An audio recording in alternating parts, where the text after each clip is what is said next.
Hello दोस्तों, mysterious world Hindi में आप सभी का एक बार फिर से हार्दिक स्वागत है। सभी एशियन देशों में सबसे इम्पोर्टेंट देशों में गिना जाने वाला चाइना यूं तो बहुत तेजी से तरक्की करने वाला एक देश है, लेकिन अपनी महत्वाकांक्षाओं और प्रतिस्पर्धाओं में दुनिया में सबसे आगे निकल जाने की होड़ और जिद ने इस देश को ऐसे देशों की श्रेणी में ला खड़ा किया है जिन देशों को कोई भी पसंद नहीं करता। हमारा पड़ोसी देश चाइना एक ऐसा पैरासाइट यानी परजीवी बन चुका है जो जिसके साथ भी चिपक जाता है उसका खून चूसने लगता है।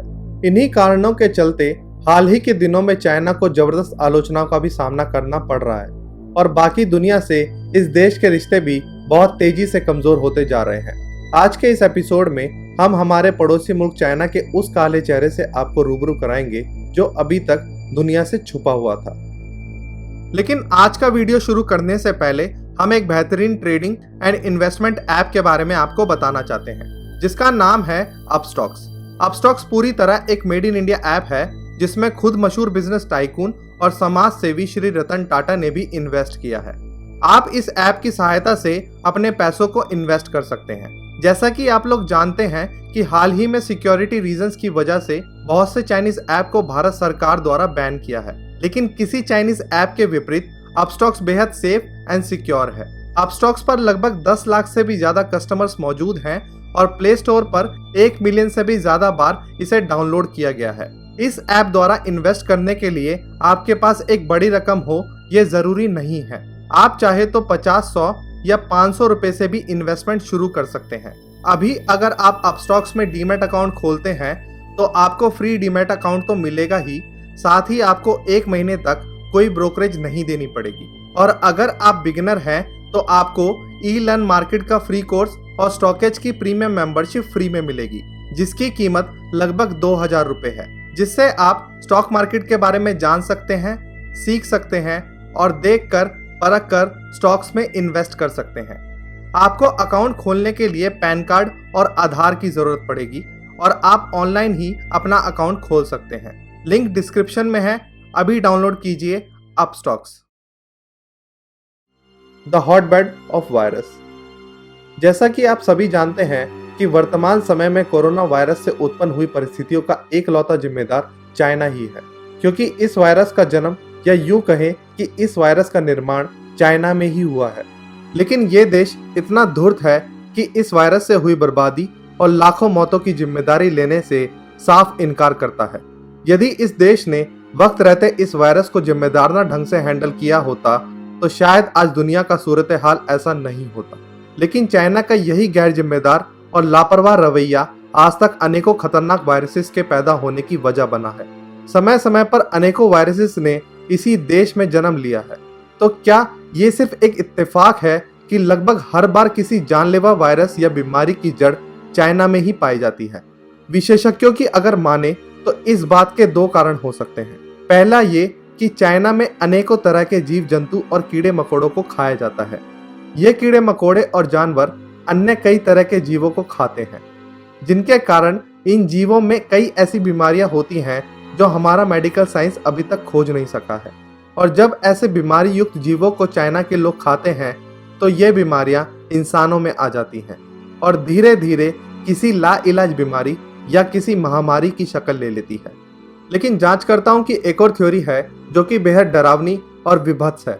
अगर इस थ्योरी की माने तो चाइना जानबूझकर नए नए वायरसेस को अपने देश में जन्म दे रहा है ताकि उसे कई तरह के फायदे हो सके। जैसा कि हम सब जानते हैं कि चाइना की पॉपुलेशन दुनिया में सबसे ज्यादा है, जिसके कारण लिमिटेड रिसोर्स से इतनी बड़ी जनसंख्या का भरण पोषण करना एक बेहद मुश्किल बात है। इस तरह के वायरसेस को फैलाकर वो अपने ही देशवासियों को मार देता है ताकि जनसंख्या का बोझ कुछ हद तक कम किया जा सके। और यही कारण है कि चाइना कभी भी किसी वायरस या बीमारी से अपने देश में मौतों का सही आंकड़ा दुनिया को नहीं देता। और जब इस तरह की बीमारियां दुनिया में फैलने लगती हैं तब दुनिया को उस बीमारी से बचाने का साजो सामान बेचकर ये कपटी देश भारी मुनाफा कमाता है। इस तरह ये देश एक तीर से 2 शिकार कर देता है। हाल ही के कोरोना काल में भी हमें बिल्कुल ऐसा ही रवैया चाइना की तरफ से देखने को मिला था।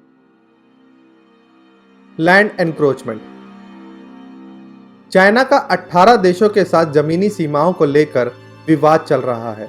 इनमें से कुछ देशों के नाम हैं India, Russia, Taiwan, Tibet, south Korea, Bhutan और जापान। ऐसा इसलिए क्योंकि चाइना एक बेहद कुटिल और कपटी देश है।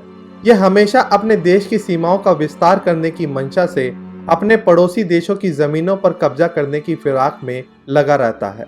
इसी के कारण हाल ही में लद्दाख की गलवान घाटी में हमारे देश के सैनिकों और चाइना के सैनिकों की एक हिंसक झड़प हुई थी, जिसमें हमारे देश के वीर सैनिकों ने अपना सर्वोच्च बलिदान दिया। यहाँ भी चाइना का एकमात्र उद्देश्य भारत की जमीन को हड़पना और बॉर्डर पर तेजी से हो रहे निर्माण कार्य में रुकावट पैदा करना था। लेकिन भारत के मजबूत और अडिग रवैये के कारण चाइना को वापस पहले निर्धारित सीमाओं पर लौटना पड़ा।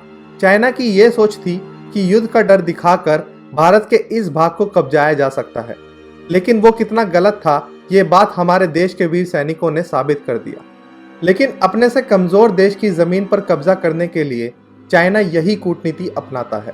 पहले वह किसी छोटे देश को अंधाधुंध कर्जा देता है, उस देश में हजारों करोड़ों का निवेश करता है, उस देश को प्रगति और उन्नति का सपना दिखाता है और फिर धीरे धीरे उस देश पर अपने पैर जमाना शुरू कर देता है। अपने शिकार देश को चाइना इतना कर्ज दे देता है कि वह देश उस कर्ज को कभी लौटा ही नहीं पाता और उस कर्ज के बदले चाइना उस देश के किसी मुख्य भाग को अपने कब्जे में ले लेता है। चाइना ने लगभग 150 देशों को $5 ट्रिलियन कर्ज के रूप में दे रखे हैं। ठीक ऐसा ही इस कपटी देश ने पाकिस्तान के साथ किया, ऐसा ही श्रीलंका के साथ भी हुआ और अब ठीक ऐसा ही चाइना नेपाल के साथ भी कर रहा है। चाइना ने नेपाल के आंतरिक मामलों में भी पूरी तरह से दखल देना शुरू कर दिया है और धीरे धीरे उसके सीमावर्ती क्षेत्रों को कब्जाना शुरू कर दिया है। चाइना की इस रणनीति का मकसद भारत को हर तरफ से घेरना है ताकि वह वक्त आने पर इन देशों में मौजूद चाइनीज बेस कैंप्स का फायदा भारत के खिलाफ उठा सके। लेकिन उसके इस षड्यंत्रों से सबसे ज्यादा घाटा ऐसे देशों को ही होगा जो चाइना को अपने देश में पैर फैलाने दे रहे हैं, क्योंकि भारत खुद की रक्षा करने में हर तरह से सक्षम देश है, जिसका चाइना जैसे देश कुछ नहीं बिगाड़ सकता। लेकिन ये हमारा भी कर्तव्य है कि हम हमारे देश को और ज़्यादा मजबूत बनाएं और चाइना जैसे कपटी देश द्वारा बनाए गए उत्पादों का कम से कम प्रयोग करें। चाइना के दोगलेपन का अंदाज़ा आप इस बात से भी लगा सकते हैं कि एक तरफ तो चाइना ने यूट्यूब, फेसबुक, व्हाट्सएप और इंस्टाग्राम जैसे ऑनलाइन प्लेटफॉर्म्स को बैन कर रखा है, लेकिन जब हाल ही में भारत ने चाइनीज ऐप्स को बैन किया तो चाइना WTO और इंटरनेशनल बिजनेस लॉ की दुहाई देते हुए इंडिया को नसीहतें देने लगा। चाइना में पर्यावरण के प्रति लापरवाही का सबब यह है कि वहां केवल चॉपस्टिक्स बनाने के लिए हर साल 2 से 2.5 करोड़ पेड़ों को काट दिया जाता है। दुनिया में एक खुशहाल देश के रूप में खुद को प्रस्तुत करने वाले चाइना का हाल ये है कि केवल पानी में कूदकर खुदकुशी करने वाले लोगों की बॉडीज को पानी से निकालने के लिए वहां जॉब दी जाती है। इन लोगों का काम केवल पानी में जाकर लाश को पानी से बाहर निकालना होता है। ह्यूमन राइट्स और सिविल राइट्स को इस देश में कभी भी महत्व नहीं दिया गया है और ना ही यहाँ अन्य देशों की तरह अभिव्यक्ति की आज़ादी है। यहाँ की सरकार के खिलाफ आवाज़ उठाने वाले व्यक्ति को तुरंत जेल में डाल दिया जाता है और उन्हें तरह तरह की यातनाएं दी जाती हैं। यही कारण है कि चाइना वो देश है जहाँ दुनिया में सबसे ज़्यादा इंटरनेट यूजर्स और पत्रकार जेल में कैद हैं। षड्यंत्रों और दोगलेपन से भरा यह देश अपनी महत्वाकांक्षाओं के चलते या तो किसी दिन खुद ही खत्म हो जाएगा या फिर इसे अपनी करतूतों के चलते अपने ही नागरिकों और अन्य देश द्वारा भारी विरोध का सामना करना पड़ेगा। चाइना जैसे देश का भविष्य भारी अंधकार में है, लेकिन आप अपने देश को सुदृढ़ बनाने के लिए सरकार द्वारा लिए गए फैसलों पर गौर करें और यदि संभव चाइनीज प्रोडक्ट्स पर अपनी निर्भरता को कम करें। यदि आपको आज का हमारा ये वीडियो पसंद आया हो तो इस वीडियो को लाइक करके ज़्यादा से ज़्यादा लोगों के साथ शेयर करें। आज के वीडियो में बस इतना ही। बहुत जल्द मिलेंगे एक नई मिस्ट्री और एक नए रहस्य के साथ। तब तक के लिए अलविदा।